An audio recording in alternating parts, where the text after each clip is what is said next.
নমস্কার বন্ধুরা, আমাদের ছোট্ট পাখির কলোনিতে আপনাদের সবাইকে স্বাগতম। আজ রবিবার, আর রবিবার মানেই আমার পাখিদের জন্য বিশেষ যত্নের দিন।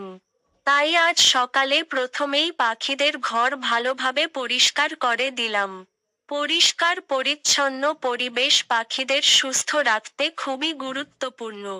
ঘর পরিষ্কার থাকলে জীবাণুর আক্রমণ কম হয় এবং পাখিরা অনেক বেশি স্বস্তিতে থাকে। এরপর পাখিদের জন্য বিশেষ খাবারের ব্যবস্থা করলাম। আজ তাদের দিলাম ডিম সিদ্ধ, গম এবং কিছু স্প্রাউট ফুড। এই খাবারগুলো পুষ্টিগুণে ভরপুর। বিশেষ করে রিডিং সিজনে পাখিদের শরীর সুস্থ রাখতে এবং বাচ্চা লালন পালনের জন্য এই ধরনের খাবার খুব উপকারী। দেখুন তো, পাখিগুলো কত আনন্দ করে খাবার খাচ্ছে। কেউ ডিম খাচ্ছে, কেউ আবার গম নিয়ে ব্যস্ত। এই দৃশ্য দেখতে সত্যিই খুব ভালো লাগে।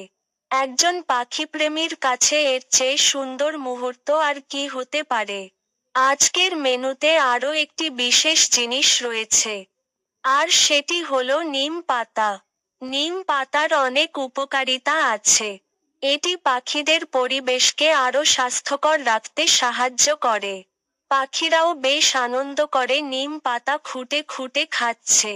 তাদের এই স্বাভাবিক আচরণ দেখতে সত্যিই দারুণ লাগে। বন্ধুরা, অনেকেই জানতে চান পাখির ভালো ব্রিডিংয়ের জন্য কি করতে হয়।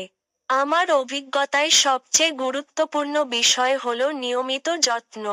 শুধু খাবার দিলেই হবে না, তাদের ঘর পরিষ্কার রাখা, পর্যাপ্ত পুষ্টিকর খাবার দেওয়া এবং পরিষ্কার পানি দেওয়াও খুব জরুরি। আমি চেষ্টা করি প্রতি সপ্তাহে একদিন, বিশেষ করে রবিবারে, পাখিদের জন্য একটু বাড়তি সময় দিতে। ঘর পরিষ্কার করি, খাবারের ব্যবস্থা করি এবং তাদের স্বাস্থ্যের দিকে নজর রাখি। এভাবে মাসে প্রায় 4 বার ভালোভাবে যত্ন নেওয়া হয়। যখন পাখিরা পরিষ্কার পরিবেশে থাকে এবং সঠিক পুষ্টি পায়, তখন তাদের রিডিং ফলাফলও অনেক ভালো হয়।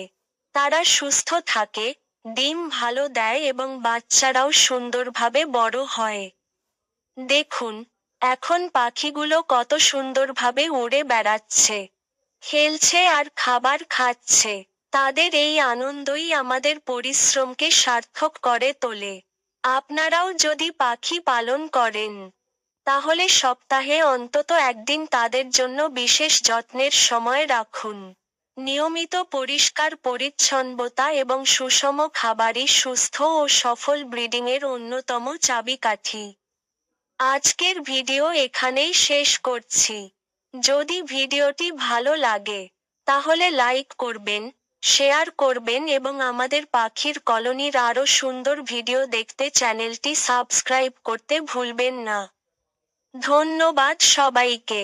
আবার